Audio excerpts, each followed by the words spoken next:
My children's name are Graham Albert and Savannah Celeste.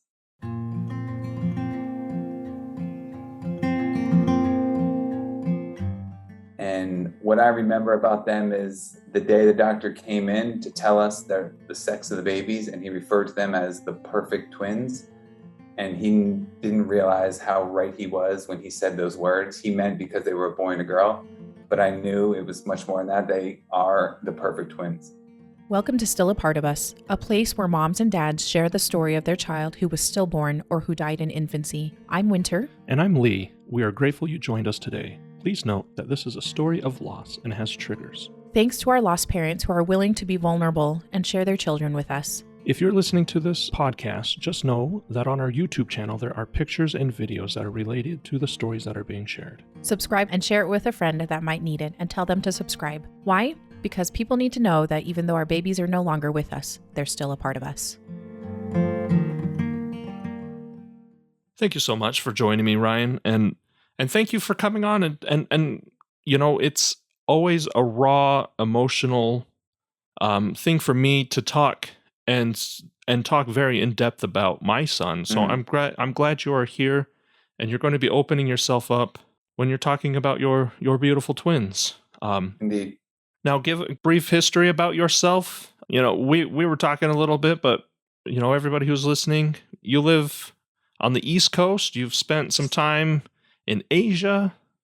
Yes, sir. Yes, sir. So my wife and I live in New Jersey, originally from New Jersey. But while in college, I was a Chinese major and had the opportunity to study in Taiwan for a year. Took that opportunity to travel to Thailand, Japan. I've been to Hong Kong. Love Asia. It's just an incredible place. It's just as soon as you step off the plane, you know, wow, this is amazing. The history is just incredible. So yeah, that was during my college years. But as New Jersey tends to do with many people, despite the high taxes and the not so great weather, you just always find your way back, and I did, which I'm very glad, because that's where I met my wife Michele. So I met Michele 8 years ago.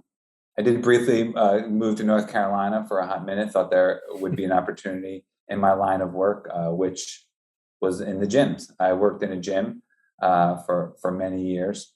Moved to Charlotte briefly to open a gym there, and realized again the tentacles of New Jersey pulled me back in. So that didn't last long. I missed it.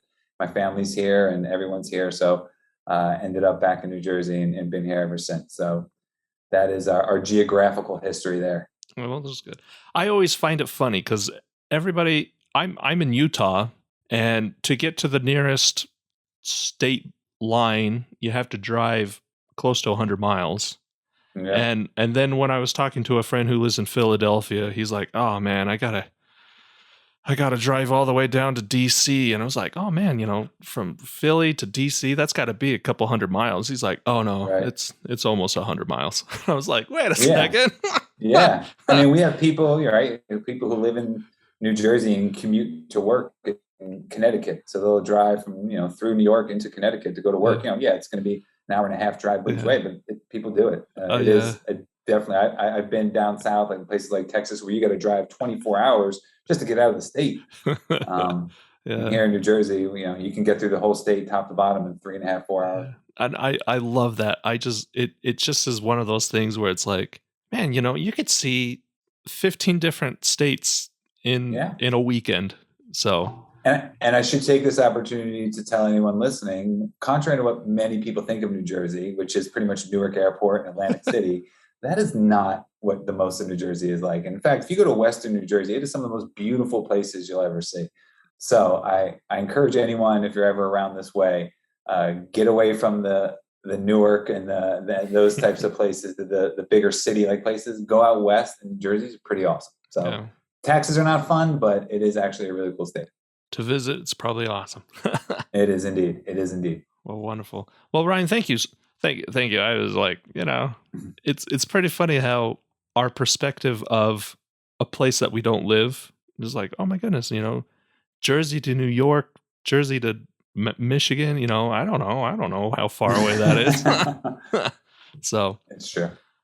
So you said you met your wife Michele 8 years ago. Yep. You've been married for 6 years. Did you say, or Going on 6? Yeah. going So on we just had our 6? 5-year anniversary. So going on 6. Well, Yep. congratulations. Thank you very much. And how was that first little bit of your marriage? Yeah. So we met so maybe it's 2012 is when we met, and it's funny. I'm older than my wife. 9 years older than my wife. So when I met her, I was 31 and she was 22. And at the time, I was in a relationship. I just got out of a relationship, and the reason I just got out of a relationship was because, and most people in their 30s are ready to get married. I was not. So the girl I was with at the time was like, "Hey, listen, are we going to get married?" I was like, "I'm sorry, I'm not ready. I wasn't ready." And it just so happens most 22, 23-year-olds are also not ready for marriage. So when I met Michele, and we went on a date, and I was like, "Hey, I'm not ready for marriage or anything." And she's like, "Yeah, either am I." I'm like, "Well, that's great. Want to go on another date? Let's see what happens." So we continued to date. She'll tell you that I relentlessly pursued her. I don't quite remember it that way. I feel like there was more messages in my inbox than hers, but whatever. And as I was telling you earlier, we met at the gym. I ran a gym, and she had come with some friends on a Groupon. Glad we did that Groupon deal, because I was against it. When my partner was like, "Hey, let's do a Groupon," I said, "That's going to be a waste of money," and blah, blah, blah. Good thing we did that. So that's how we met. And she was a great athlete. And that was one of the one of the things that caught my attention was, man, I can make this girl like a really good weightlifter. She was a dancer back in the day. She just knew how to move. Her body was she was really good with, she would pick things up right away. Just to clarify, this is a CrossFit gym. Yes. With a workout gym as well, right? Correct. So a little different. So, and that's one of the things I know you and I are talking about to kind of, backtrack is, I got involved in CrossFit because I was pursuing, again, I was a Chinese major in college. Hey, I'm going to go back to China. I'm going to maybe work in the government, and, maybe I'm going to be a diplomat one day. I had, pretty substantial plans there, but as life happens, got a job working for my uncle in California, making money, and he owned his own painting company, and a very successful painting company. But again, as we discussed, the sole purpose of that company, was for him to teach me how to take that company over one day. And the whole purpose was, hey, how much money can we make? Hey, how can we cut the margins? How can we save a little here to make more money? And he was very good at that. I was not. When the motivation every day was all about just dollars and cents and making money, I just had no motivation at all to do that. And that's how I kind of ended up in the fitness world. Is I said to myself, all right, if this isn't working, it's now been a couple of years removed from college. I ain't going back to school. I don't have that in me. What do I want to do? Well, what do I love to do? And fitness I was an athlete my whole life. I love being in the gym. I love working out. So, hey, maybe that's the path. And I was fortunate enough to make some relationships with people who gave me a shot, helped me get whatever certifications I needed, helped me get my feet wet by starting to train just a few people. Next thing you know, it really, really blew up, and it became, I owned my own gym. I ran gyms. So I was super fortunate because of that aspect, of which I realized what I am good at, and that is relationship building. That is being a part of something more substantial than, a balance sheet, in terms of, hey, we got to make money this quarter. We got to make money. I get it. That's important. Right. Mm-hmm. But boy, there's something to be said about loving what you do. It's such a cliche thing to say, but I really loved working in the gym, being in the gym. So when I met Michele and we had that in common, that was a pretty huge thing to have in common, to have that desire to be a part of something like that, right? Because CrossFit gyms and people out there might be biased about CrossFit one way or the other, but the one thing that's pretty universal and we all agree about is there's really cool and unique bonds that get formed inside of those types of gyms. Not just CrossFit gyms. I'm sure jiu-jitsu and other types of gyms have those similar relationships, and that's what we had. So all that being said, sorry to go on that tangent there, but we met at the gym. Took a while before we really started dating, because again, I just got in a relationship. So, but then once, it was kind of, once we really decided to commit to a relationship with, a couple months after, we never looked back. So it didn't take long. We got engaged not even 2 years later, got married a year and a half after that in June of 2016. Well, good. Well, good. It's, yes, it's always feel good to hear about how people meet. Yeah. So. Yeah. That is the happy part of our story. Unfortunately, there's more to it that comes with it, though. Yeah. Well, the tapestry of life is is sown Yes, with joy and sadness. So, and so indeed. it really started almost from the get-go. The happiness and the joy from the get-go of your from your wedding. So Yeah. let's So, dwell into so that. yeah, June 2016. I mean, dream wedding. We got married for at a place called Corona Farms, and it was on June 10th. So, if anybody who's familiar with the weather in New Jersey, it's always unpredictable. I guess you could say that about anywhere, but it really is unpredictable. And June can be 65, 70, and a little bit gloomy, or it can be 100 and humid, and you can't even stand outside. And we had an outdoor wedding planned at this barn setting. It was going to be beautiful. Leading up to it, like any couple who's about to get married, I'm sure there's couples out there who had to cancel their wedding for COVID who are like, don't tell me about weddings. So to all of you, I apologize. I don't want to be insensitive to you, but we were just the weather, and it was perfect. It was 75, a light breeze, sun. So, I mean, our wedding day was just picturesque. It was everything and anything you could ask for. Our honeymoon, we went to Bali in Indonesia, which is another dream trip. Yeah. That was everything we could have ever dreamed of. I mean, beautiful. We were there 10 days. Everything just worked out perfectly. An incredible trip. So yeah, we hit the ground running. We started with as picturesque and as perfect a marriage and wedding as you can have. So we got home, and I'll never forget, I was in the kitchen of our townhouse, the first home we got together, and got home, after a 4 or 5 hour flight. So my sister Shannon calls, and she, hey, welcome home. How was it? Great. Hey, just want to let you know, like, while you were gone, Daddy was diagnosed with cancer. Don't even know why I'm getting upset about that. Not even here to talk about that. So it just was like, whoa, it was like a kick in the stomach. I mean, we were on the highs of highs, and then to hear that was okay. But I'm sure, like other people, okay, so what do? We get treatment, we fix this thing, we make it better, right? And my dad was, it was pretty sudden. He was just at our townhouse painting the entire house. So I'm like, what do you mean he's got cancer? How is that possible? He was fine when we left. So that was, again, June 2016. He had esophageal cancer. He went in, had his esophagus removed, and they said success. Okay, we think we got it. We feel good about it. And it was obviously a brutal recovery from that, but he recovered, and just a month or two later, he was moving around, and like, okay, this is great. He's going to get through this. He may not be doing the things he used to do, but he's going to be okay. So that was around, I don't remember the date of the surgery. It was only a few months later that, so maybe. And then in the fall, approaching Christmas, all of a sudden he started to like stumble, and he started to have a hard time talking. And we're like, what's going on? Like, this is, so we were taking him into Colombia in the city, because they were supposed to be the best at this type of specific type of cancer. Mm-hmm. So going to appointments, long story short, too late, I know, but right before Christmas, the days before Christmas, and I'll never forget this, at my mom and dad's, the doctor called, the surgeon called, or excuse me, the doctor oncologist called, and my sister and I went in the other room to say, what's up, doc, what's going on? They did a scan, and it spread to his brain, and the doctor said, there's nothing we could do.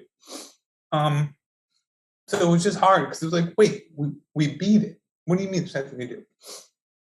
And then you do like the research, and you're like, it's actually really, I mean, my understanding was it's rare that type spreads to the brain.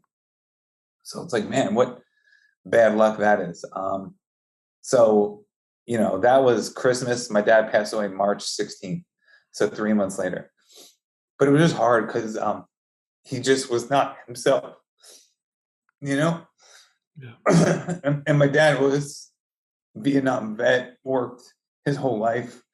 I mean, he was amazing, and he never stopped for 1 second. So to see him now, like, I have to help him go to the bathroom, I have to help him bathe, like, it was just brutal. So, and what was sad too is my wife, didn't have a father growing up, and my dad was like a father to her. Obviously, I mean, it was her father, and he was only 72. He wasn't.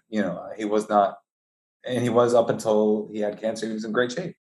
So, that was obviously a devastating blow for myself, my wife, my family. I have my mom and my older brother and my two older sisters, and my nieces and nephews. So that happens, and we're like, okay, you know, I look back, I'm crying now. I don't know why. I mean, because we've been down this path a million times, but although it was too soon, you know, that is the order of life, right? Like you know, your parents are supposed to go before you, right? So there was, I mean, that maybe that's a horrible way to say it, but there's that aspect of it, you know. So as painful as it is, and it's too soon, and there's never enough time, there's still that part that this is the order of things, right? So you get through that like every other millions of people have, you know, through the course of time. And there's no end to support because so many people have been there. So, you know, it's a unique feeling, and it's something that no matter how many times anyone over the course of mankind experience it, it's pain, it's hurt. But it is the circle of life, call it what you want. So 2017 of March, that happens. The following year, my wife and I are laying in bed, and my sister Shannon, my poor sister Shannon, she was making these calls. I'll never forget this. She calls like 2 a.m, and I'm laying in bed with Michele. And again, you never get a good call at 2 a.m, right? My sister's 7 years older than me with 3 kids. She's not calling me for a ride home from the bar. Like it's not good why she's calling. And she was just hysterically crying, and she's just crying in the phone saying Bobby's dead. So Bobby was my sister Kristen's husband, and he had been, you know, sorry. No. He had been in a car accident and passed away that night. This was Father's Day, actually. And, you know, him and my sister Kristen had 3 kids. So me and Michele jump out of bed, and we get in the car and we run. Michele said to bring tissues. I said, why? We're not going to need tissues. That's why I always listen to your wife, right? So we, you know, we get in the car and we fly to my sister's house. She lives, you know, only 10, 15 minutes away from us.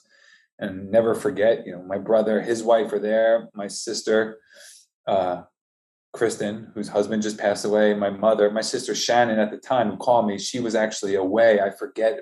I think her son had a football camp. I can't remember why, but she was actually out of state. And my mom was in the driveway, and my sister Kristen is just shattered, just hysterically crying. I mean, that morning, her husband went to a golf outing, you know, she kissed him goodbye. I'll see you later, you know. And now he's gone. And she's just, how am I going to live? How am I going to do this? How am I going to tell my 3 kids, you know?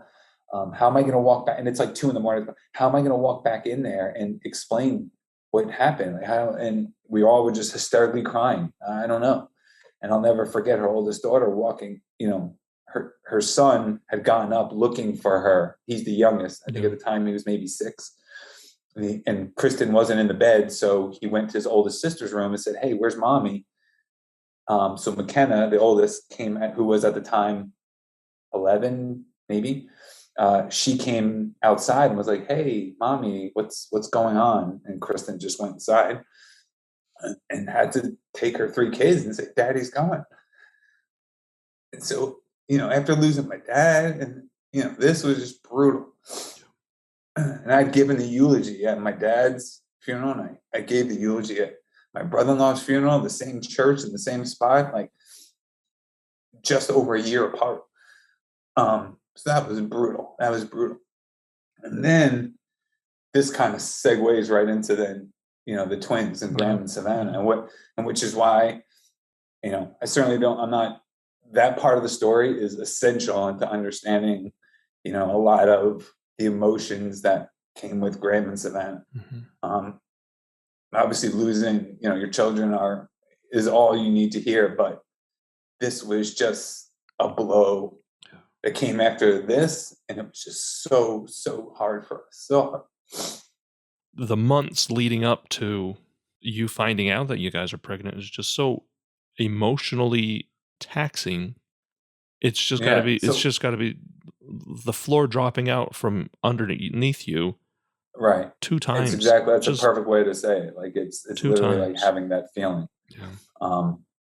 So, you know, between my sister and again, Bobby was amazing. Like, you know, they had been together for 20 plus years. So, you know, I mean, he wasn't my brother-in-law, he was my brother, Yeah. And then, their kids, my nieces and nephews, like, we're all so close, this was hard. So at that time, Michele and I are trying to, get pregnant, and we're having a hard time. A little less than a year of it just not working. And we decided, okay, listen, I'm not getting any younger. And as I stated, I'm older than Michele. So like, I feel the clock ticking just from a timing perspective. Obviously Michele is younger. We didn't have much concern there, but we wanted to start a family. So we went and saw some specialists, and we did IUI, which if you're listening to this podcast, many people may be familiar with, right? It's just kind of a step below IVF in terms of, okay, let's try this first. So, okay, great. Let's do that. We did that. And there's not, and the chances of that actually working aren't incredibly high. So you kind of got to prepare yourself. We were fortunate enough that it worked. It worked the first time.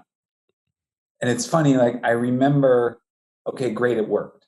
But I'll never forget, I got a phone, Michele had to go to an appointment, and I had, I don't know why I didn't go with her, but she went for an appointment, right? Because during this types of stuff, you have to go for tons of blood work, and a lot of them were early. And even though like I'm an early guy, she was at this one by herself, and she calls me and she's like screaming into the phone, "There's two." I'm like, "Two what? Like, what are you talking about?" She's like, "There's two. We're having twins," right? And I'll never forget that call, and I'll never forget that.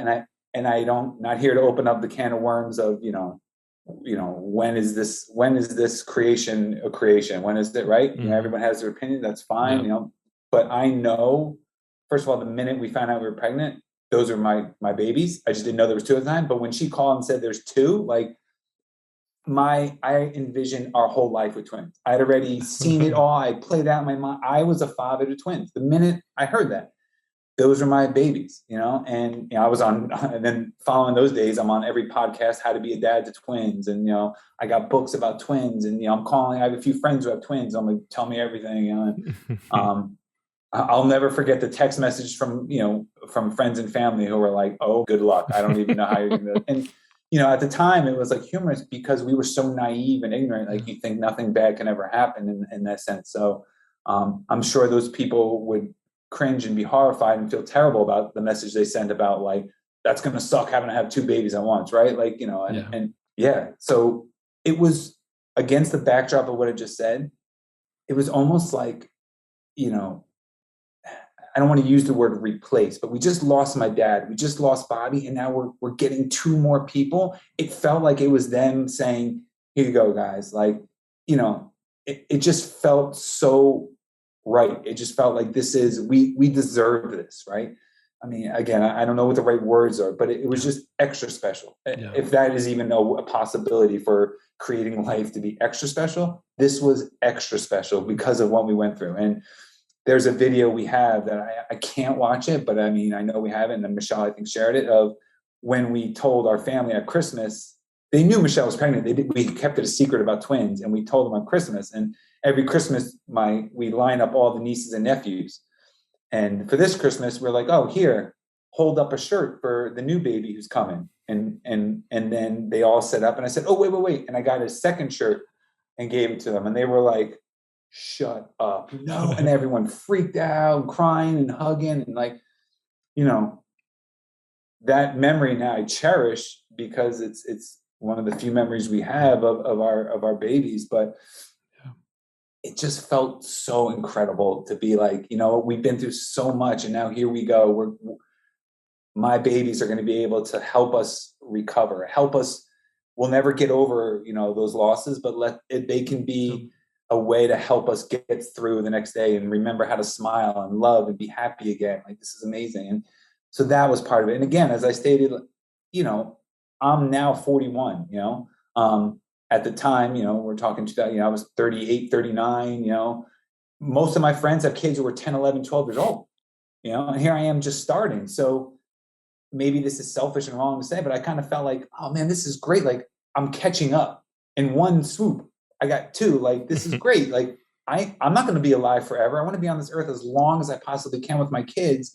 And now, instead of having one and then waiting another and having, and again, we're not guaranteed that my wife is going to get pregnant again. Who knows? And this might be our only shot at it. wow, what a blessing to have two. Like it just, so for so many reasons than just the obvious blessing of creating life and having babies and having twins, I'm trying to paint the picture of just how incredible it was for us to be blessed with, oh my God, we're having twins. Yeah. And it really was. So again, that, marriage starts off, first couple weeks, great. Next couple of years, really hard. Okay, we're having twins. This is going to we're going to at least get back to something. And then the ultimate carpet being pulled out from under us, as I said earlier, the worst of the worst. Yeah. Walk me through what happens. You find out you're through IFI, you're having a baby. IUI, yeah. IUI, sorry. Yeah. Through IUI. I was like IVF. It wasn't IVF, IUI. You find out you're having twins. Christmas comes around. You tell your family. As you're progressing, what happens? Yeah. So things are going great. The appointments are going great. Doctors are like, look great, healthy, everything's wonderful. We did the whole, in this day and age, announcing things on Facebook and stuff. That's just what we do, right? Mm-hmm. And we waited the appropriate time, to we're in the clear, right? We're out of our first trimester. It's okay. We can do it now. We did all that. January, February, everything's fine. Everything's great. And then come March, and again, obviously that day we'll never forget. It was a Friday, working in the gym. We had the 20-week scan, which, me and Michele we were going in for that. And then we were supposed to go back to the gym at night because our gym was doing this special, if anybody does CrossFit, it was during the open. Some people will be familiar with that term. So everybody was coming back to do the open workout that night at the gym. And it's a fun thing. Everybody goes afterwards. Everybody goes and hangs out. So, me and Michele go to do the scan. And because they're twins, and this is the anatomy scan, the lady doing the scan said, I brought snacks. You said you're a foodie. I'm a huge foodie. So I brought snacks. I'm like, it's going to be a while. I need to make sure I have food because I cannot not have snacks while I'm sitting here. And sure enough, it was long. And she's going through the scan. She's like, oh my God, they're so perfect. Look at their little toes and their little hands. Here's their head. She's showing us baby A, baby B. And we're just like, oh, wow, this is, great. This is incredible. Blah, blah. And it lasted a while. Michele would know that. I mean, it might have been like an hour and a half. I mean, it was a long time because, they got to do it all and there's two. So it takes a while. Yeah. So sitting there, and all of a sudden, once they finish the scan, they do, I don't even want to try to recall the type of scan, the next scan it was, but whatever she had to do, she just kind of went blank. The technician, the lady doing the scan. Yeah. So we're like, okay. She says, don't move and just kind of sit tight. Don't get dressed. I need to go get the doctor. And she hastens out. She quickly exits. And me and Michele are left in the room by ourselves like, okay. All right. And we're like, Michelle's like, that's not good. I'm like, again, the ignorance is bliss, you just never, this can't happen to us, right? Nothing bad can happen, right? I mean, this is not going to happen. So I'm like, I'm sure he just wants to look at something and it's fine. And the doctor, who I don't believe we had ever met, one of the doctors who was in the rotation, he comes in and as somber as a man can ever say these words, just comes in and says, I'm so sorry. And sorry for what? I just spent almost 2 hours being told how perfect my little babies are and healthy and great. And he said, it's a blur, the order, but basically said, you are dilated and you're not leaving this hospital until these babies come out. Because I had said something like, oh, okay, what, you just got to give her some medication and we'll go home and rest and be fine. And that's when he said, no, you're not leaving this hospital again until these babies are born. What do you mean born? We're at 20 weeks. Yeah.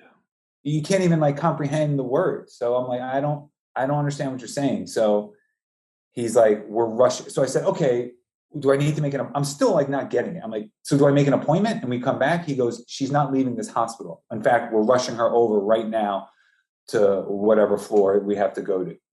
So again, we're going for, not only are we just going in for the 20-week scan, but we sat for almost 2 hours being told how perfect and wonderful everything is. And now we're being told she's Something's wrong. dilated Yeah. and basically going into labor. So, I mean, devastation. So they bring her to a room. Her doctor that we had a close relationship with, and it was fortunately there. She comes in, and she's now explaining to us what's going on. And it's like, and again, now it was one thing when that first doctor came in and who we didn't really know, and a monotone voice is somewhere in your mind, you want to believe like he doesn't know what he's talking about, right? I mean, he absolutely did, but of course, you have no rapport. Just begging for something to be like, this is not what I think, right? Yeah. But when this other doctor came in, and her expression had just said it all. But even then, you're still clinging on to every bit of hope. So she comes in, she says, here's what we're going to do. We're going to you're going to be on your back, and you are going to be on your back potentially for the next 20 weeks of your life. You're not moving. So that's that. So now you're like, we're supposed to go back to the gym in an hour. What do you mean 20 weeks of being on our back, right? So we're trying to process that. And then again, moments you'll never forget. That doctor and now a third doctor who, again, they were great. They were all tremendous. But Michelle's regular OB and this third doctor comes in. They're just going to look, right? So they look, and I'll never forget their reaction was just, in fact, he cursed and just dropped his head like that, and he looked. And again, I mean, it was just, I don't think I cried at that point, because how could this be happening? How is this real? This is not real. This can't be happening. It was just so surreal. So, but we're not completely done yet, right? They're still in there, and they're not, as long as Michelle's body doesn't go into labor, everything is she just can't move. Okay. Then to my wife's, and I could go on for years about how amazing she is, but one of the many, many times she showed it was, she's like, okay, then that's what I have to do. Like, she never even batted an eye. It wasn't like, are you serious? Like 20, I have to what? Nope. I've got a hair appointment tomorrow. Yeah, exactly. Like you have to do it. I will do it. Yeah. Never even questioned it. So here we are now, an hour or two after finding this out. And now we have the doctors coming in over the next couple of hours and 24 hours and saying, well, here are your choices. You really have 3 choices. We can do an emergency cerclage where we go in and we're going to try to, again, you're so dilated, we don't know if we can, we don't know how effective it'll be, but we can try to basically stitch it back up, okay, and artificially keep it closed. We can just let nature run its course. We can do nothing and have you be on your back and just hope that we can hold on to a point where they can be born. So, you can lay on your back and just hope that they stay in there and cook a little bit longer until a time where they could be viable. Or option 3, we can artificially start labor and basically abort, basically loot, Yeah. You're asking me and then I'll never forget, they said, we understand that this is how hard this is. We're going to leave you guys alone to talk about it. What are you asking me? Like, are you really asking me like, hey, do you want to just, and I don't mean this as a slight to the doctors. They were doing their job. I mean, here's what your options are. But you're asking me to give up. That is something that we just never even, and again, credit to my wife. I mean, because she's dealing with the physical 100%, not just the emotional, but the physical part of it. I mean, that was never even a thought. But they also had to share this. We want you to know that the way things are now, I don't see them staying in there much longer. So even if you do hold on for 3-4 weeks, now you have to consider the high probability of birth defects and what could come of that. We just need to make you aware of that so you have all the information. So now, impossible. Like, this is impossible, like what you're asking me. So, hey, you want to try to stay on your back and see, but just to let you know, there's a good chance they could come in the next couple of weeks and might survive and have severe birth defects for the rest of their life, which will change your lives forever. Or they might be in the NICU for a day or 2 or 5 or 10 and then pass away, and you'll have to endure that. Go ahead, we'll give you some time to think about it. I mean, it's just, indescribable. It's just indescribable from where the day was to where it ended that night. So I think at that time, like emotionally, we just had convinced ourselves, like, we're going to do this. Like, they're going to survive. You get messages from people. You hear about a story in Japan where twins were born at 20 weeks and 3 days. And even though that's not viability, they survived and now they're doctors. And you're like, you cling to that, right? Yeah. You're like, yeah. No one reminds you that, hey, that's the odds of that being your story are the same as you winning the lottery 3 times. Like, but you hear that story and you're like, why not us? Why can't that be my babies? So they moved Michele to a room and, that's it. Only to go to the bathroom in which I would help her and back into that bed. Okay. And she's there. When they come in, they're doing the heartbeats and the baby's doing great. So I'm like, hey, we can do this. We have friends coming in who are, every day visiting and all of a sudden, like a day or 2 goes by and we're like, okay, now we just need to get to viability. We need to get to 22 weeks, right? We can do this. Well, shortly after, Michele's water breaks. And at that moment, we're convinced it's over. It's over. Her water breaks. We're hysterical. Now emotions are, we're absolutely hysterical, but nothing happens. And the doctors are like, okay. So apparently the water broke in our son's sac, but not our daughter's. Mm-hmm. And come to find out that while this isn't ideal, they can still be okay. He can still, stay hydrated. There's fluid in there. This isn't a deal breaker. It's not the end. So again, another lifeline, right? We're another blow, but then we're still in the fight. We're still in the fight. Yeah. And again, to backtrack a little, this is when I referenced that the doctor came in and referred to them as the perfect twins. So Michele and I decided we don't want to know the sex, right? When we first found out pregnant, we're not going to find out the sex. So for all the appointments, it was baby A and baby B, baby A, baby B. Well, when this all happened, we regretted that, right? Now that we knew there was a potential, our time with them was going to be short. We wish that we had we felt like knowing the sex of each baby, and instead of calling them baby A and B, had we known the sex and given them names from the beginning, again, this is just us. Like, we felt like that we missed out maybe on having a different bond with them in those times. So we asked the doctors, can you tell us the sex? And I'll never forget him walking in and saying, it's a boy and a girl, the perfect twins. And I know he meant a boy and a girl, which everybody wants a boy and a girl, I guess, it's the ideal scenario, but it was both a beautiful thing to hear and like a punch in the stomach, to hear that. But they were the perfect twins. So now we know it's a boy and a girl, and we decided to name them. We named them Graham and Savannah. Graham Albert. Albert was my dad's name. Savannah Celeste was her grandmother's name, who passed away. So that has some special meaning. Graham and Savannah are names that we had picked out.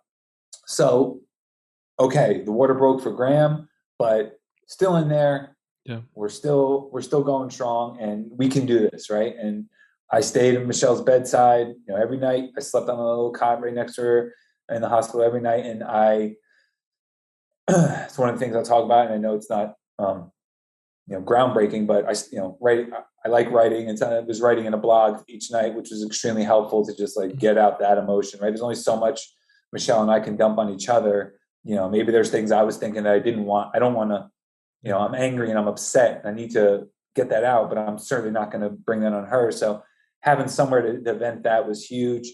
But, we just set up shop in this room. We got to know the nurses, and suddenly it started to feel like, hey, this might work. Like, this might work. We got,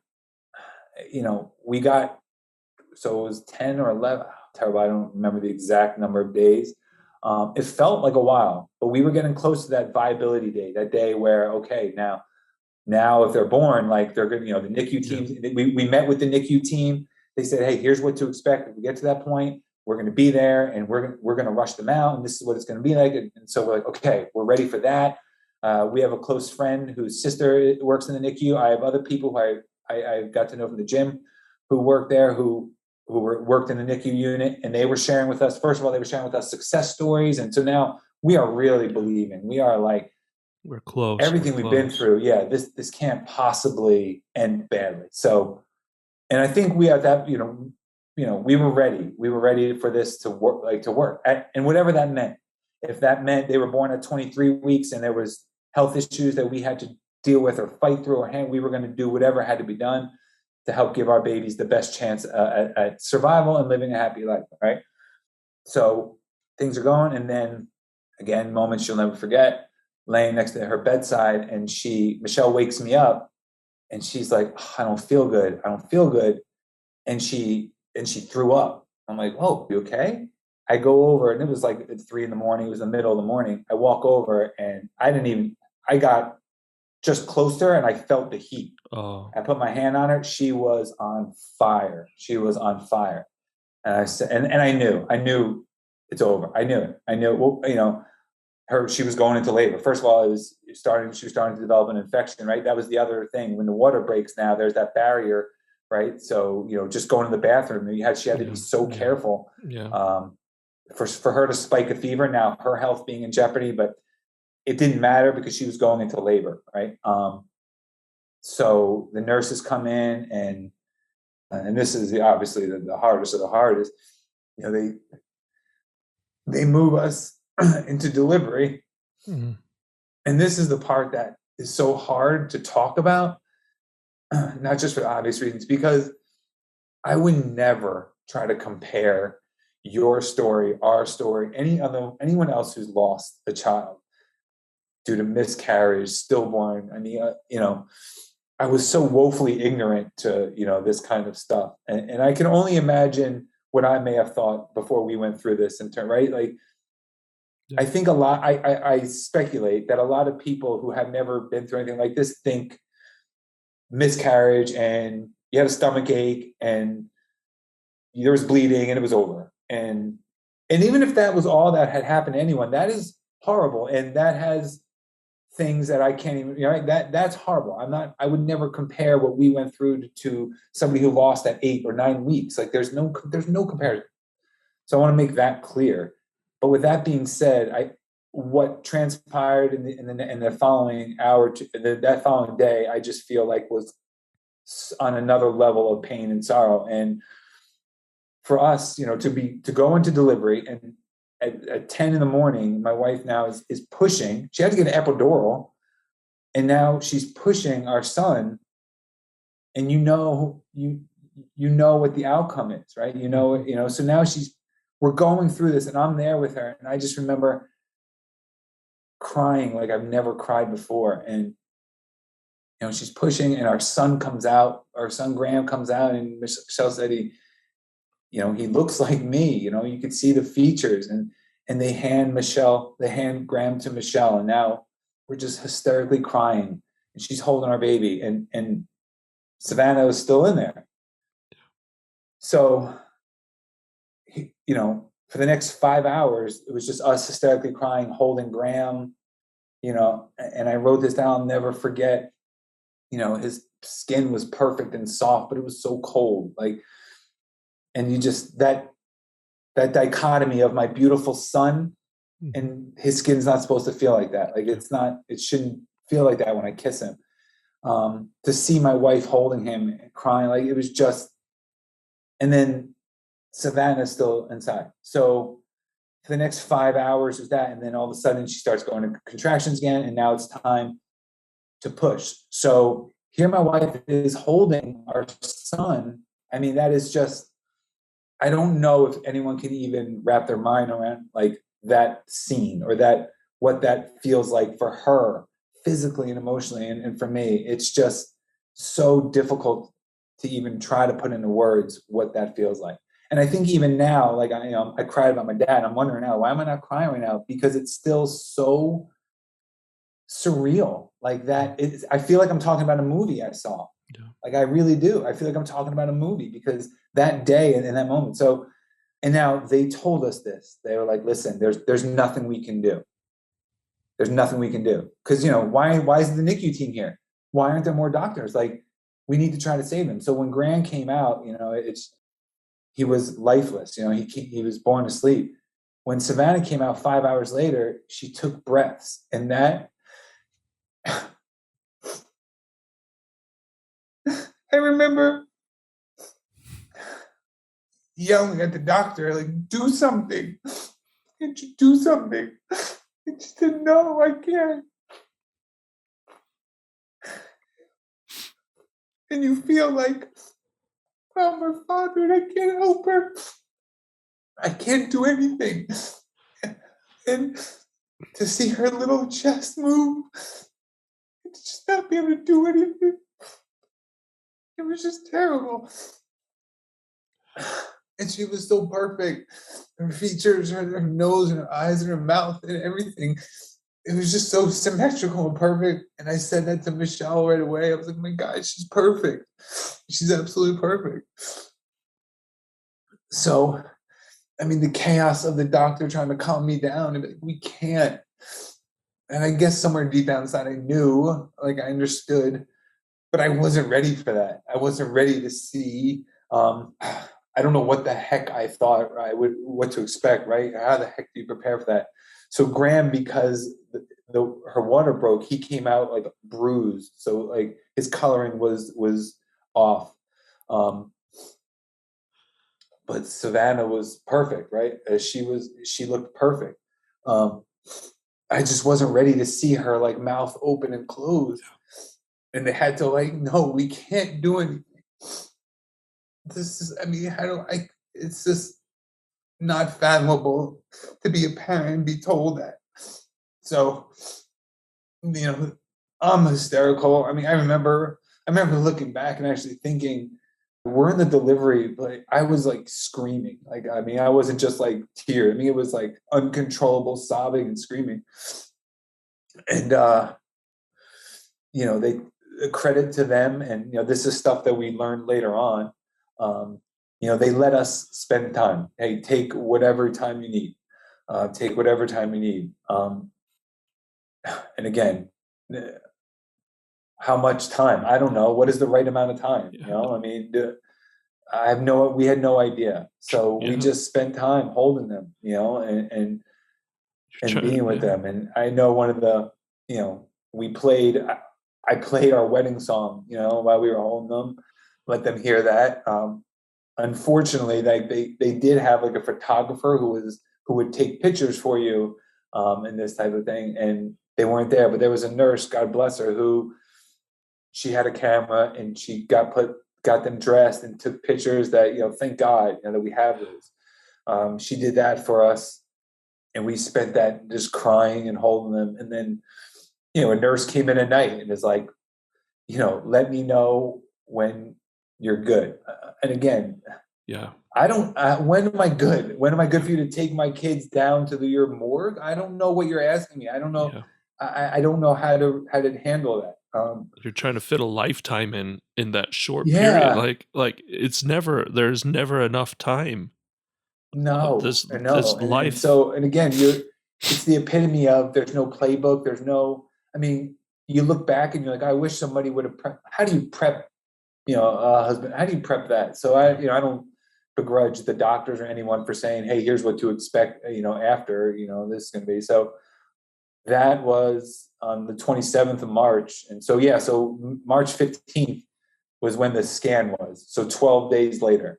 So we made it. We were so close to that 22 weeks, you know, which would have changed the game. Again, you know, my wife and I cry and go over this all the time. What if? And that's the worst thing on the planet you can do, as we all know. Yeah.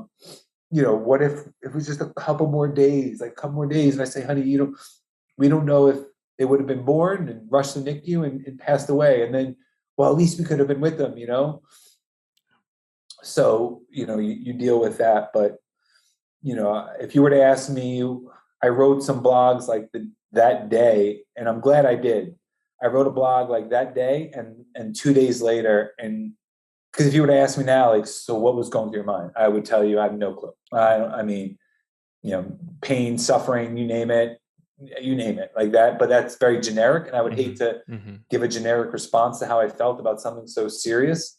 But luckily I have that blog to go back to have that, you know, that raw emotion, that deep, deep raw emotion, which, as I'll maybe talk about, is like, that's part of my connection to Graham and Savannah. So it's important, right? It's not not a pity thing. It's not a woe is me thing. It's part of their story and our story. So it's important. And I want every detail. I want to know every detail how I felt during that time. I don't ever want to forget it. Not in a bad way, because it's part of their story and our story. So, and it's that's all you have left of. It's as you're talking about the anger and the pain and stuff, it's so intricate to what you feel for your child, for your children. It's part of them with you. And and it's I have so much pain and so much anger that is associated with my son, and it's and I never want to let go of it. It's not that I'm punching people or breaking things, but it's like I remember these feelings because it is my son. Right. Yeah, and I have to remember those because it's part of him. Yep. Yeah. And I mean, I don't know, so when you talk about that, right, I think people sometimes will misunderstand how that fits into healing and moving forward and all that talk, but it is a part of it. It'll always be a part of it. And that anger and that stuff that is real. So I think following March 27th, 2019, on top of losing my dad and my brother-in-law and now the twins, there was a lot of anger. Now, my wife and I believe we're meant to be on every level, but like many meant to be couples, we have different personalities and different ways we handle things. And again, I would never even try to say that I understand her pain in relation to mine, right? I mean, she carried them inside her. That is something that is so obviously special and unique. So she shut down, and she shut down hard, and in part because her personality is to do that, to kind of retreat, and also because for her, obviously, to carry that life inside you, and then to have to, and that's what I was touching on before with, I don't want to compare what other couples and women have been through, because this is something you do not compare, but just talking about what my wife had to do. Yeah. So to imagine holding on to your lifeless child while pushing out your second lifeless child, all in the span of 5 hours, there's people who've done it once and can't come back from it. My wife had to do it twice in one day. I mean, it's just unimaginable. And so in those days following, she locked up in the house. I don't want to see or talk to anyone, or, and for her, even as we progressed down the years, the anger thing is very hard, right? It's very hard. One of the things when I was writing down, talking about this, and I don't mean to jump around, but is that okay? I mean, yeah. So, we had a lot of great, amazing friends. We have a tremendous support, family and friends, which I don't know what we would do without. I'm sure a lot of people can relate to that. But we had friends who helped us spiritually, because we were extremely angry and playing the why me. And one of the things that we still struggle with is, and whether it's a spiritual thing or not, I think a lot of people feel this way in terms of, people would say, talk about prayer and things like that, right? And so this is just one example. But we would feel like, because we're so jaded and angry, so let me get this straight. I have a friend who said, oh, God answered my prayers and I got this job. Yay. Oh, God answered my prayers and my son made the varsity team. Yay. So wait a minute. God will answer prayers for little Timmy to make his sports team, but God wasn't too busy to answer our prayers to save, right? So again, this is way more nuanced than just that, but I'm just sharing with you, that's a good snapshot of how we felt about everything, right? Yeah. So now all of a sudden, healthy pregnant people almost a trigger to make you angry. And that's terrible, right? Yeah. I mean, and it. And so it's like this, and again, I'm sure, sadly, that anyone who's listening to this, who's experienced this, is nodding their head like, oh, I know, because it's like a double knife. It's the trigger of seeing this happy, healthy, pregnant person and feeling anger, and then being like, what am I doing? Why am I angry at this beautiful thing that's not who I am? So it's like just a double whammy, right? You shouldn't feel it, but you can't help it. And one thing I had thought about, and I would love to share this because I just think this is something to be aware of for anyone going down this terrible, tragic path that I wasn't aware of. People talk about, how do you live with this? How do you get over it? Or whatever term you want to use, right? However people want to look at it. And I think a lot of us know, like, obviously you never get over it. You learn to live with it and things like that. But something that became evident to me was the idea of, why is this hurt so much day after day after day and after, right? Why is this pain still so strong, just as it was the day after? And what I realized is because every second of every moment of every day is just another second moment of every day that they're not here making memories with us. So every rainy day, every smile, every party, every movie that my wife and I sit down and watch with, that should be a memory that and it's a memory I'm not having with Graham and Savannah. So that's never, as long as I'm on this earth, that's going to keep happening.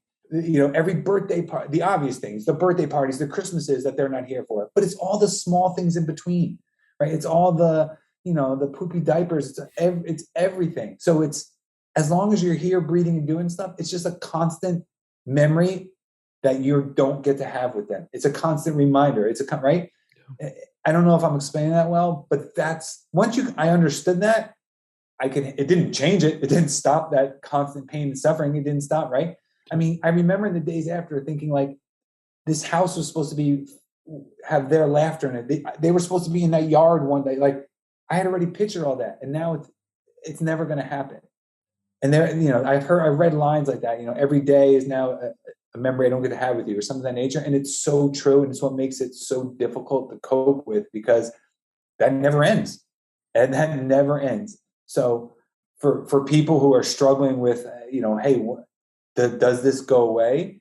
And I think a lot of us talk about, we know it doesn't, but now when you can start to kind of frame why it doesn't and then put some context to it, well, it doesn't, because every experience is an experience that was supposed to be them and it's not. Okay, I accept that, right? And something I talk about a ton is, I got to start studying a ton of stoicism after this, right? When you start to need, like, I need to start wrapping my mind around why this world is such a crappy place where crappy things can happen, and how am I supposed to deal with it? And I've read countless books about this and that and that and that. But stoicism is something that actually resonated a lot with me. And the famous line that everyone knows, whether you study stoicism or not, is, the ability to accept the things you cannot change, to change the things that you can, right? And to kind of know the difference. Some people, the serenity prayer, people will refer to that, but that is a life-changing realization. I can't change, no matter all the praying and love in the world, I wish I would do it, right? Would you not? Is there anything you wouldn't do for the opportunity to bring, your son back? Of course. So we know that, but we can't, because all of us would have done it a long time ago. Yeah. But I can control my emotions. I can control my reactions to things.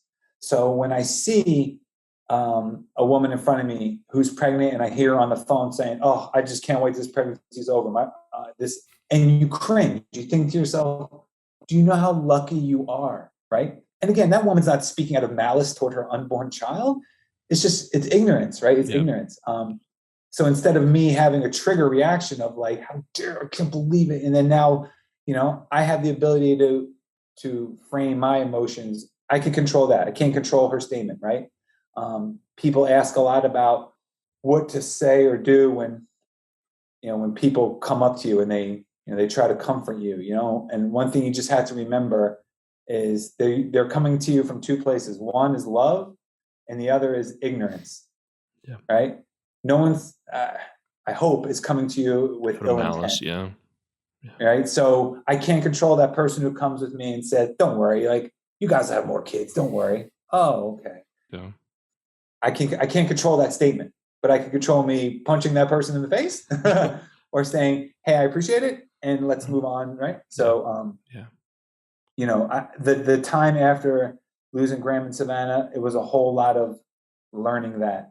It was just a whole lot of trying to figure that, while being everything that I possibly could for my wife. I feel like she just deserved anything and everything she wanted, and anything I could do for her, and throughout our entire marriage, of course, but especially during that time.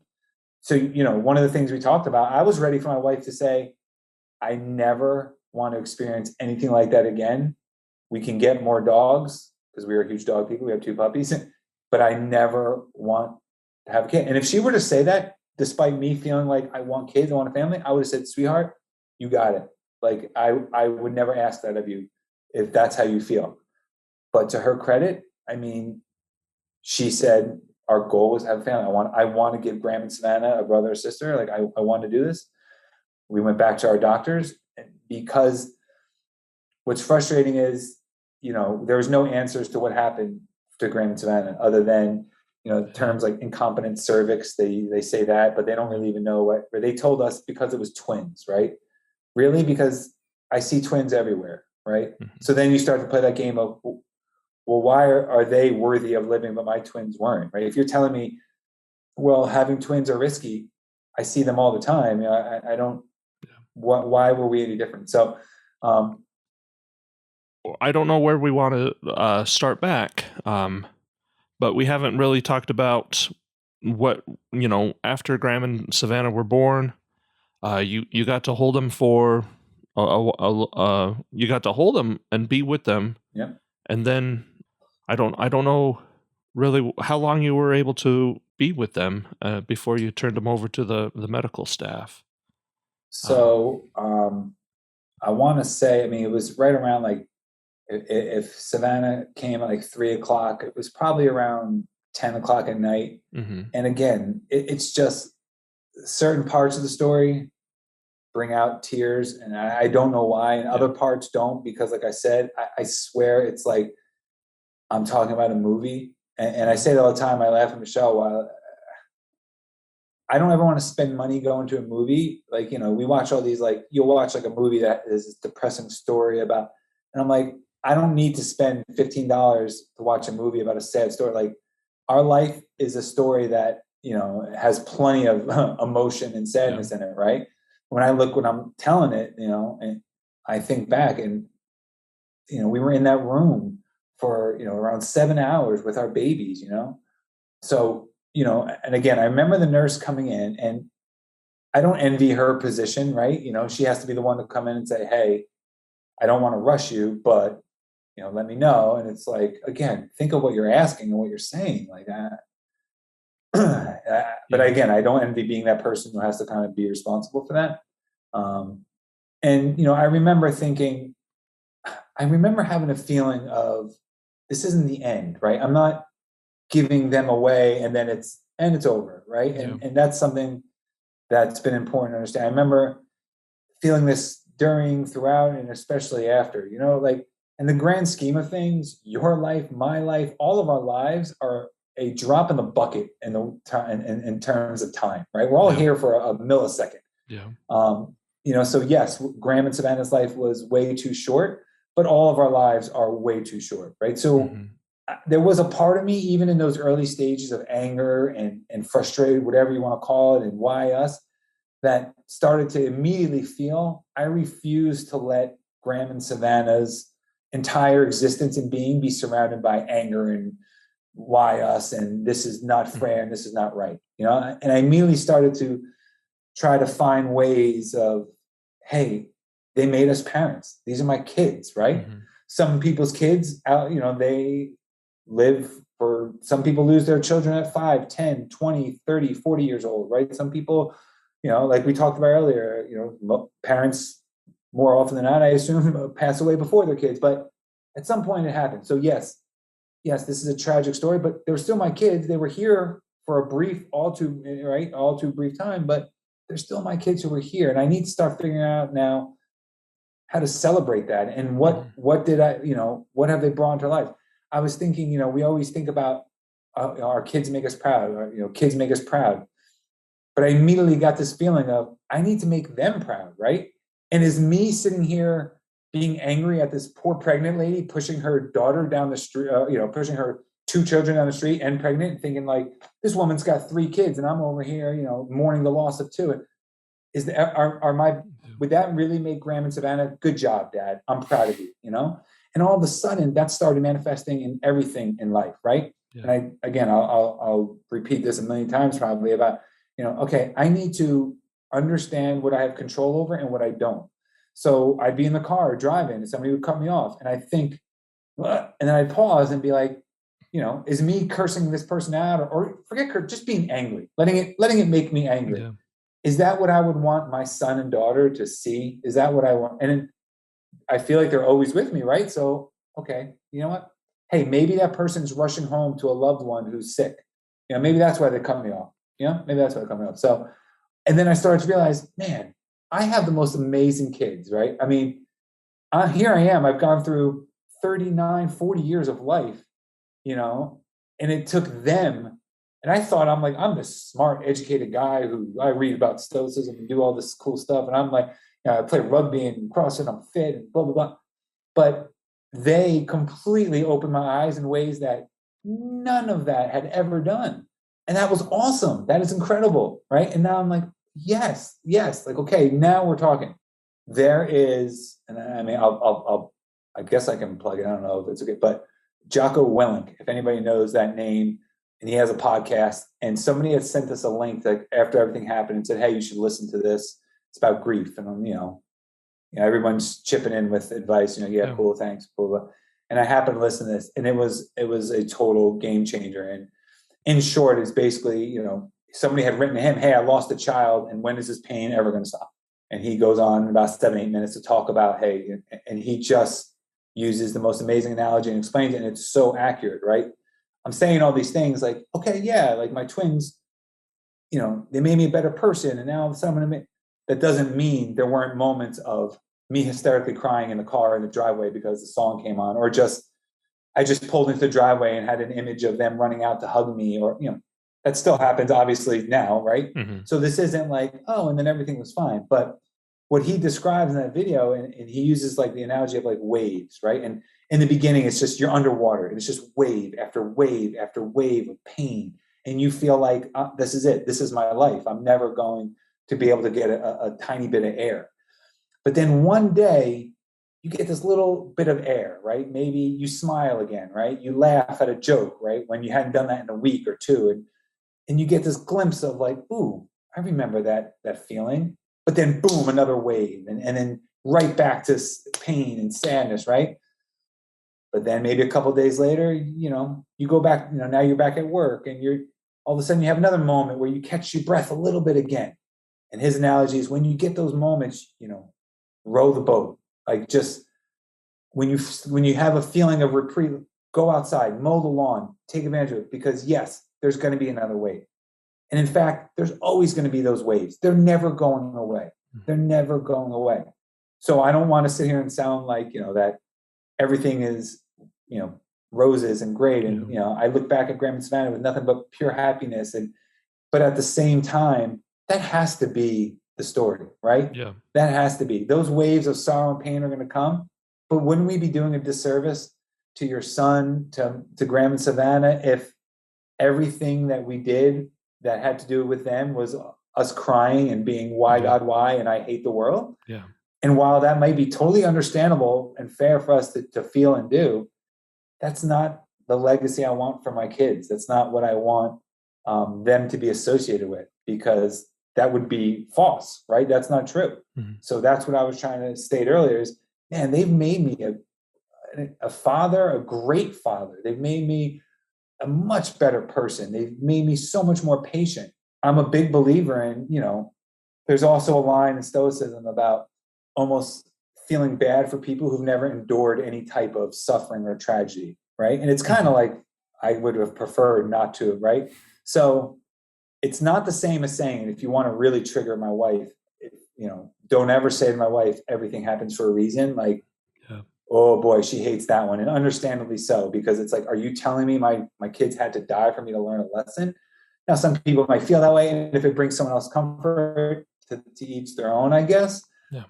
So I'm not saying that. But what I am saying is, again, we get a short time in life, and emotions are everything, right? I mean, how we feel, building relationships, because of what we unfortunately have endured, the love now we have for each other, and the love we now have for our baby Thea Savannah, who we'll talk about, right? So the love that we have for our friends and family, and the way we now view the world, and we could never have had that without Graham and Savannah, right? Yeah. So again, I'm not glad that this happened, but having experienced this, they allowed us to tap into emotions and feelings that I'm sorry, I just don't believe that people who haven't endured, maybe not this exact thing, but just, and they can't fathom that. They can't understand that. And in some way, I do agree. It's almost, I don't want to say the word pity, but if you were to go through life like that, never having to endure it, right? It's like exercise, right? You have to kind of break your body down to build it back up.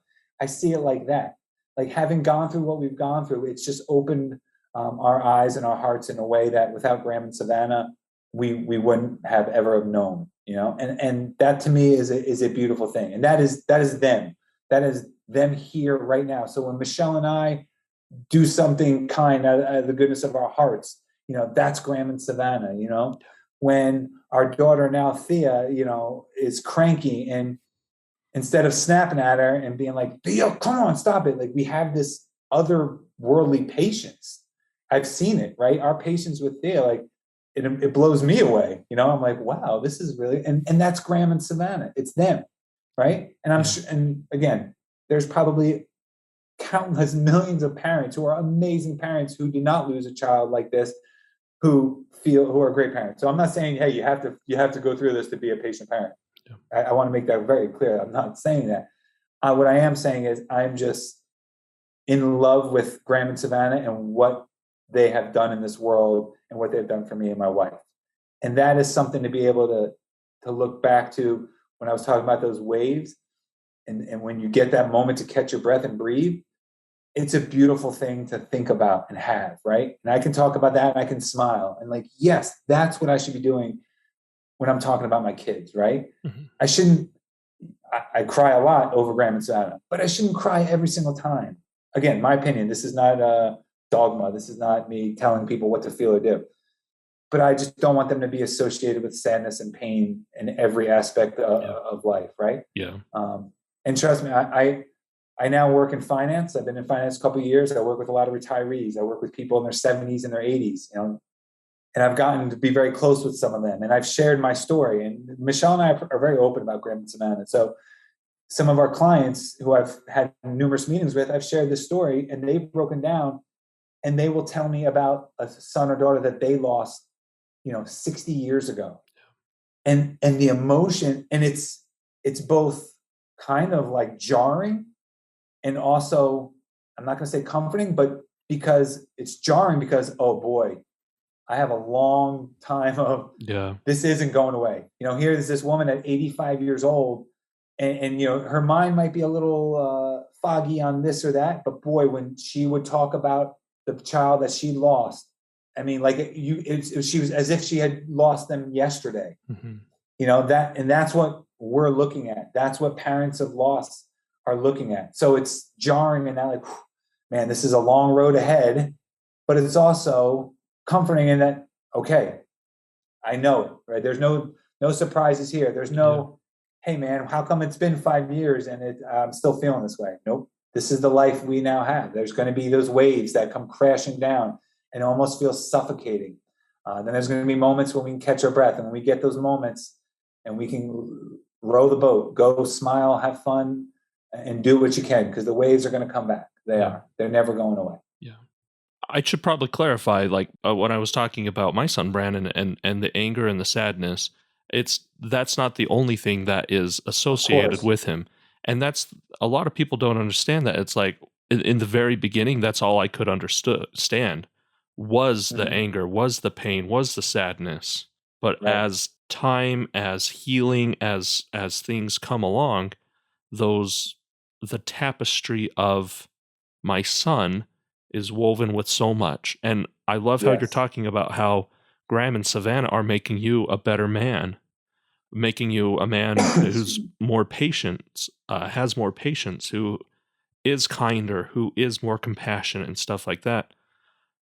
I pray all parents are like that, and especially parents of loss, because, you know, we would have those daily practices of patience with our children, but that would be a one-on-one relationship. But where we have to not just do it in our own minds, but in the world, openly in the world, practice our patience with our children, sort of vicariously through. You know, we have to practice vicariously through I don't know how to best put it, but yeah, it's a hard concept that we have to, you know, how do you I don't know what I'm saying. I'm trying to Yeah, I'm trying that's to how hard yeah, it is. it is. That's It's how to you write. I know, mean, when I know it makes people uncomfortable, yeah, not to talk about that I'm a parent. yeah, You know, some people get uncomfortable when you talk about your kids who who've passed aren't away, here, yeah, who passed away, right? yeah, So when you talk about things that you're talking about, and you say, you know, like, hey, like they manifest themselves in this way and that way because they're my kids, and like, you know, yeah, it becomes a very yeah, difficult conversation. You yeah, yeah. It's yeah. Thank you, thank you. It really is. You know, as I was thinking about it, I was like, you know, the parent child as father to my son, as father to my other children as well. It's every single day I have to work on that. I have Yes. to parent them. I have to be patient with them. And whereas Brandon, he's not here physically, I mentally have to practice all those things with him. So that is a great. Yeah. Actually, that is you nailed it. There you go. Yeah. Yeah, Yeah. that There is we go. exactly It, how to say it. I mean, I love the way you just said it in that imagery of, you know, hey, they're all my kids, and my relationship with them, and how I grow and evolve. They're all, you know, they're all going to make me better. yeah. Hopefully, right? That's in some way, shape, or form. But that's just it. They're all in the same discussion, right? Yeah. So it's not that, you know, hey, I have my children here, and then Brandon, you know, he's a different. No, no, no. No. This is my family, Mm-hmm. and I have this relationship, and I have this relationship, and I have this relationship.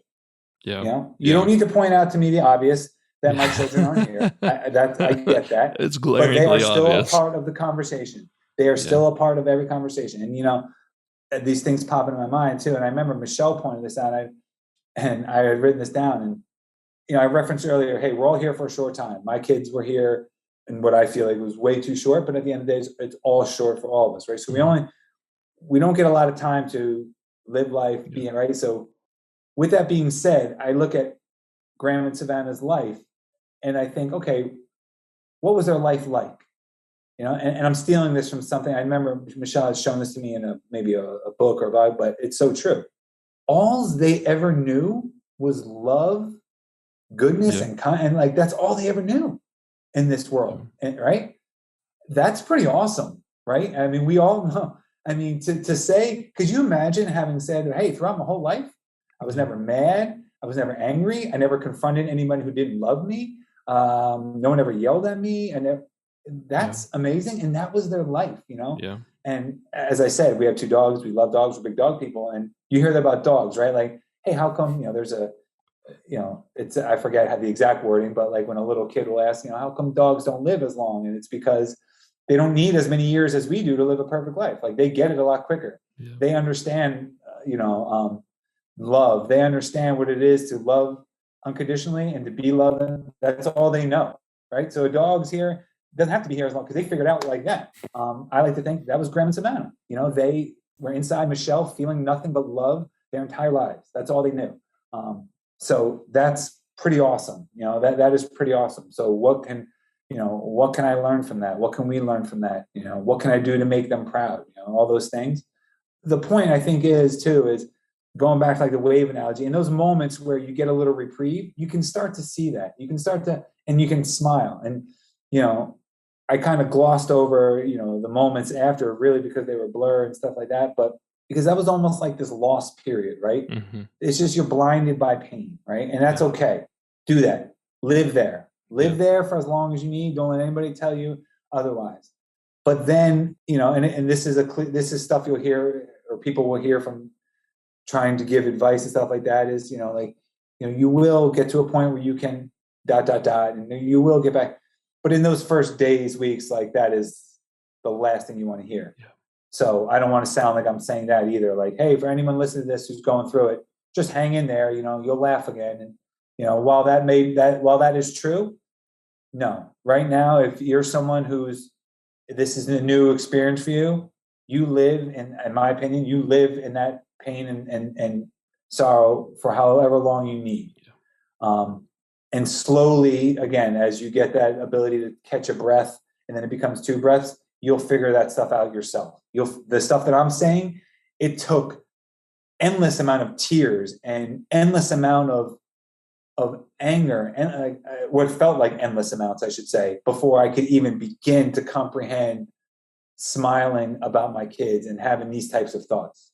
So, whether it's called, there's no timeline. There's no timeline, right? So for anybody to say like, oh, don't worry, you'll get through this, you'll get past this, that can seem insensitive because it insinuates there's a timeline when there just isn't. No, yeah. There isn't. Yeah, there really isn't. How individualistic mourning is. It's amazing how my way of mourning is so different.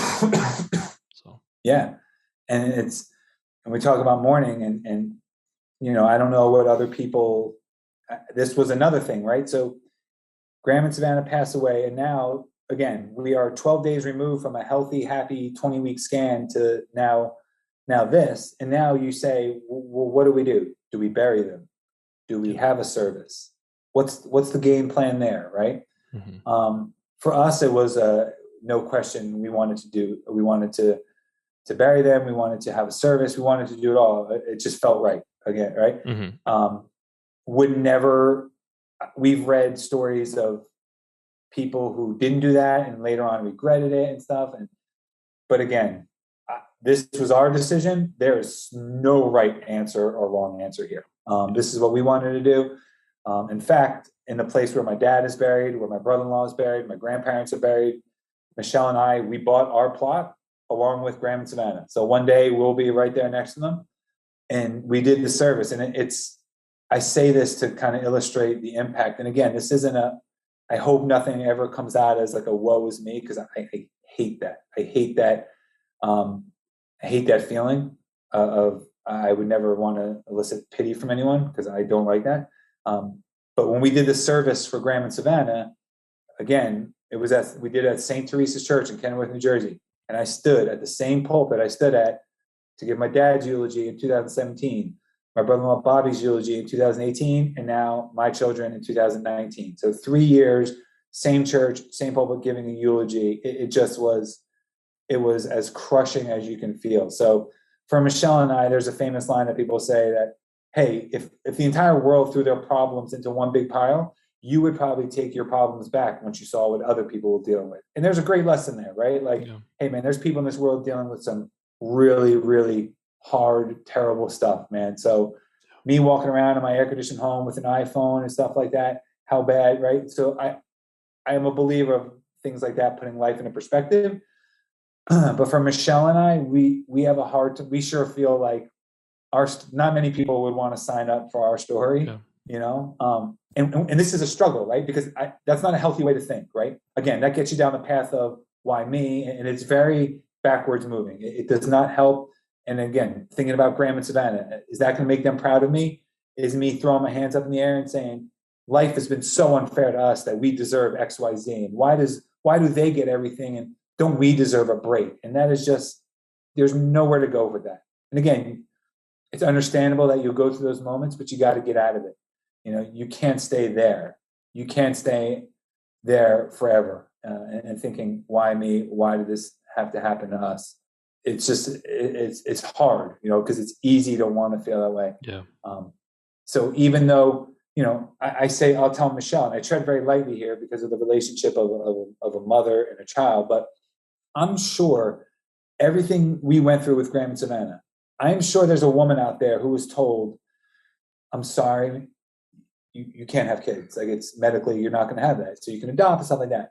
Maybe, maybe not. But I believe there's a woman out there who, if she could feel life in her womb for 20 weeks and have that experience, she might say, I would give anything to feel that. And I can't.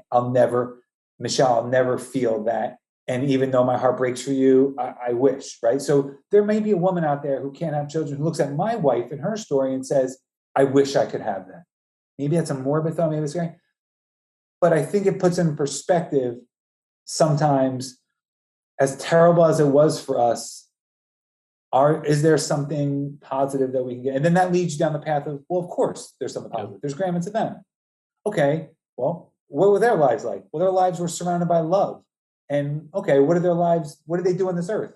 Well, at the very least, they created two people, Ryan and Michele, who now have this ability to love in such a way that they might not have before. And now me and Michele are spreading that love in the world. Oh, wow. Now we've immediately went from why me to, okay, you know what? Let's go in this direction instead. And I know I'm rambling a ton, but I hope some of these pieces that people can grab and maybe try and just use that as an exercise to, go down this path or that path and just help them, maybe one step forward, 10 steps back, one step forward, 10 steps back, or one step forward, 10 steps back kind of thing. And hopefully that 10 steps become 9, become 8, and eventually move forward. Those are just some of the things that, we think about when we talk about how to move forward, how to, go get through the next day, really. Yeah. The continue forward momentum is hard. It's hard. And as you were saying that, getting stuck in that rut of why me, why us it's a big detriment to your physical, your mental. And it's not unique to this scenario, right? People go, right? So again, I think of if one of the things Graham and Savannah will be synonymous with is helping to just eradicate that from my life. I struggle, as any human does, with it's a constant work, yeah. Our daughter Thea, her 1-year-old birthday party, and we're watching the weather, and like, oh, is the weather going to be sunny for it? And we just put a pool in our backyard, and what if it's not a nice day? And I'm thinking to myself, we were like getting like really worked up as the weather, like 60% chance of rain. Like, I can't believe this. This is we have the worst luck. I'm like, wait a minute, stop it. Just first of all, it's a 1-year-old party. If it rains, we will figure out fine. And also, we're upset because we just put in a pool. We want people to swim. Oh yeah, let's not leave the detail out. We just put in a pool. That is awesome. Like, what do you mean, why me, why me? Instead, it should be like, man, we are really lucky. We're really lucky that 80 people want to come celebrate our daughter's 1-year-old birthday. Wow. There's 80 people who care enough to say, like, I want to come celebrate that. Like, so all of a sudden now, thanks to Graham and Savannah, because perhaps without Graham and Savannah, we really would have felt like the outcome of this 1-year-old party was the most essential thing in our world, And maybe then leading up to that party, now me and Michele are short with each other and we're snapping at each other because we're on edge. And now we wasted a couple of weeks of our lives not being the best husband and wife because of the stress over this party. Yeah. But thanks to Graham and Savannah, like we have a different perspective. So even though there'll be that moment of like, oh no, the rain and this is the terrible thing, then it's, you know what? Yeah. Man, we got a pool. We have family and friends who love us. Oh yeah. And we have Thea, Savannah. That's our daughter. Man, you know what? I don't care if it thunder and rains and tornadoes that day, man. We are blessed. We have so many things to be grateful for. We have pictures of Graham and Savannah up in our house, in our dining room. And, we talked about that, and, it really wasn't a discussion, but, some people might think, hey, you might make people uncomfortable, and there was never even a thought of like, oh yeah, we wouldn't want to do that, So that was no question, but I love it because again, it's a great reminder of what I was just talking about, right? Because human nature is to kind of feel like, oh, we have the worst luck. Oh, we have the worst luck. And again, I think some people might look at our story and, man, losing your dad to cancer. And again, I don't think there's anyone on this planet who hasn't been affected by cancer in some shape, form, or fashion, right? So even though that may not be terribly unique, even in the way it happened, right? For him to have the surgery, to beat it, for it to come back, for it to happen so fast, and then, for Bobby, my brother-in-law, who was in his early 40s with 3 kids, with a whole life ahead of him, for that to happen. And then for Graham and Savannah, I think we've endured a good amount of sorrow, but I don't think that gives us any claim over, hey, like we deserve to feel bad for us. Like, no, I think about Graham and Savannah, and I think about, I would never want anybody to look at them with pity, at any stage of time, in our lives and their lives. I would never want that. So, okay, great. I have to live my life in such a way that I don't go looking for the same thing. None of that black cloud talk, none of that woe is me. Although don't get me wrong, things happen and you catch yourself. But again, because of Graham and Savannah, because of my ability to catch it now instead of me and Michele arguing and now sitting on opposite ends of the couch and not talking, and like over what? Because there were dishes in the sink and I forgot to wash them. And now we're like, we only get a few nights together. We only get I wish I could be married to her for a million years, but we're going to be together for whatever time we have on this earth. Do I want to waste one of those nights being mad about, dishes in the sink? No. And I love that my babies taught me that they are a constant lesson and reminder to not waste that time. I mean, how powerful is that? I mean, how great of a legacy is that? If I could sign up right now and know that, and when I pass away, somebody will stand up and say, hey, Ryan on this earth, you know what he did? He taught me to be a better husband and to be a better son and a better father. And because of Ryan, I was able to be all those things. Sign me up right now. Like, I'll take it. If that's no one's going to talk about, my endeavors in CrossFit or rugby, right? No one's going to remember my horrible playing on the pitch. But boy, if they could say that, that is everything. And guess what? That's what our twins are. That's who Graham and Savannah are. And I love that. I really do. Like, so it's having this conversation with you. I think you can see the ebb and flow of the pain and the tears. And then like I'm glowing talking about them. Like, man, like, I love this. I'm so proud of them. And I hope to God they're proud of me. Yeah, the beautiful legacy that they have on you, the impact on you, and the beautiful legacy that you are building for them through your life and through everything that you do. Yeah. It really, like, the love of your children is very apparent in how you act and what you do. Awesome. Well, thank you, Ryan. Yeah, absolutely. This was quite a journey. You really don't know where it's going. Emotionally, you don't know. You just don't know when you open up a chapter, like, what emotions are going to come out.